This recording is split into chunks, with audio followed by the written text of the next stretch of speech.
میں آپ کی وساطت سے ایوان کی توجہ ایک انتہائی اہم مسئلے کی طرف مبذول کرانا چاہتا ہوں۔ کوئی زیادہ لمبی چوڑی بات نہیں ہے، لیکن بہرحال ہم سب کے لیے باعث تشویش ہے، اور شاید اس کے بعد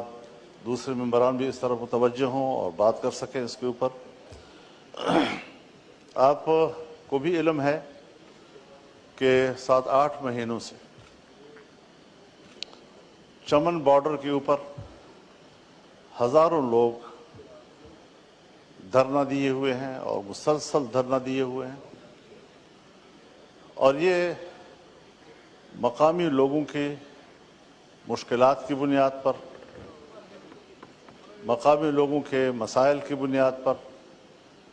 اور مقامی لوگوں کے حق روزگار کی بنیاد پر یہ لوگ احتجاج کرنے کے لیے جمع ہوئے، اور بجائے اس کے کہ حکومت اس ذمہ داری کو محسوس کرتی اور حکومت اقدام کرتی، حکومت جا کر ان لوگوں سے بات کرتی، لیکن ایسا نہیں ہوا۔ اور آج جو خبریں آ رہی ہیں کہ باقاعدہ ہمارے فورسز نے،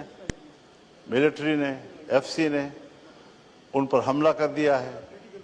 اور اس وقت گلی کوچوں میں بھی جنگ ہو رہی ہے، مکانات لوگ چڑھ چکے ہیں، فائرنگ کا تبادلہ بھی ہو رہا ہے۔ اموات کی خبر ابھی نہیں آئی، لیکن بہرحال زخمیوں کی خبریں آئی ہیں، اور راستے مختلف اطراف سے بند ہو رہے ہیں۔ یہ صورتحال صرف چمن بارڈر کی نہیں ہے، پورے افغانستان کے بارڈر پر مشکلات پیدا ہو رہی ہیں۔ انگور اڈہ جو جنوبی وزیرستان کا آخری شہر ہے، وہاں پر بھی لوگ دھرنا دیے ہوئے ہیں، اور صورتحال بالکل اسی طرح آگے بڑھ رہی ہے کہ سرحد پر قبائل اور پاکستان کی ریاست اور ان کے ادارے آپس میں تصادم کی طرف جا رہے ہیں۔ شمالی وزیرستان سے جب میران شاہ سے آگے غلام خان جو ہمارا آخری سرحدی شہر ہے،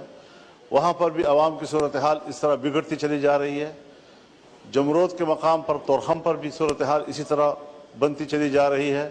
کیونکہ مسائل کی نوعیت ایک ہے، مشکلات کی نوعیت ہی ایک ہے۔ وہاں پر جو لوکل لوگ افغانستان کے ساتھ چھوٹے موٹے کاروبار کرتے تھے، اس کاروبار کو سخت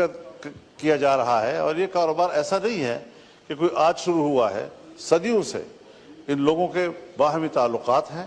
اور ان باہمی تعلقات کی بنیاد پر وہ آپس میں کاروبار بھی کرتے ہیں، دہاڑیوں کی بنیاد پر کرتے ہیں، کچھ کما لیتے ہیں بچوں کے لیے۔ آج آپ نے وہاں پر بھی پابندیاں لگا دی، اور ان کو آپ کہہ رہے ہیں کہ آپ پاسپورٹ بھی بنائیں، آپ ویزا بھی لیں، اور آپ کو 10 دفعہ جانا پڑے اور 20 دفعہ جانا پڑے، اور کوئی ایک ٹوکرا اٹھا کر وہاں سے آپ لائیں تب بھی آپ کو وہاں پر اسٹیمپ لگانا ہوگا۔ اس طرح کی مشکلات یہاں اس قبائلی ماحول میں آج تک کسی نے بھی پیدا کی ہے تو وہ کامیاب نہیں ہو سکی ہیں۔ مجھے یاد ہے جنرل ایوب خان کے زمانے میں بھی کچھ اس طرح کی پابندیاں لگی تھی، لیکن وہ ناکام ہو گئی۔ بعد میں بھی اس قسم کے، اور پھر جنرل ضیاء الحق صاحب کے زمانے میں تو آپ نے صرف سرحد ہی ختم کر دی تھی، مکمل دور میں سرحد رہی ہی نہیں وہاں پر، اور پھر آج آپ دوبارہ اس طرف جا رہے ہیں کہ مشکلات پیدا ہوں۔ تو ایک تو اس حوالے سے ہمارے پڑوسی ممالک جو ہیں ان کے ساتھ تعلقات کی بہتری کا راستہ یہ نہیں ہے، ان کے ساتھ بھی ہمارے تعلقات میں تلخی آ رہی ہے، شدت آ رہی ہے، اور ہم انتہائی غیر ذمہ دارانہ انداز کے ساتھ آگے بڑھ رہے ہیں۔ قوم کو ہم خدا جانے کیا سنا رہے ہیں، اور کیا اپنا موقف اس طرح پاک، صاف اور شفاف کہ زمزم سے دھلا ہوا موقف قوم کے سامنے پیش کر رہے ہیں کہ ہم تو بالکل بے گناہ ہیں، ہمارے ساتھ تو بڑی زیادتی ہو رہی ہے، حالانکہ حقائق ایسے نہیں ہیں۔ میں یہ ڈیمانڈ کروں گا کہ پارلیمنٹ کی یا قومی اسمبلی کی ایک کمیٹی بنائی جائے، اور وہ اسپیکر کی سربراہی میں ہو، وہ جائے وہاں پر، لوگوں سے بات کرے، پوری ذمہ داری کے ساتھ بات کرے، اور پوری رپورٹ اسمبلی میں لائیں۔ اور آپ سے براہ راست ایک گزارش یہ ہے کہ آپ ابھی ہدایات دیں وزارت داخلہ کو کہ وہ وہاں کی تازہ صورتحال کے بارے میں پارلیمنٹ کو آگاہ کریں۔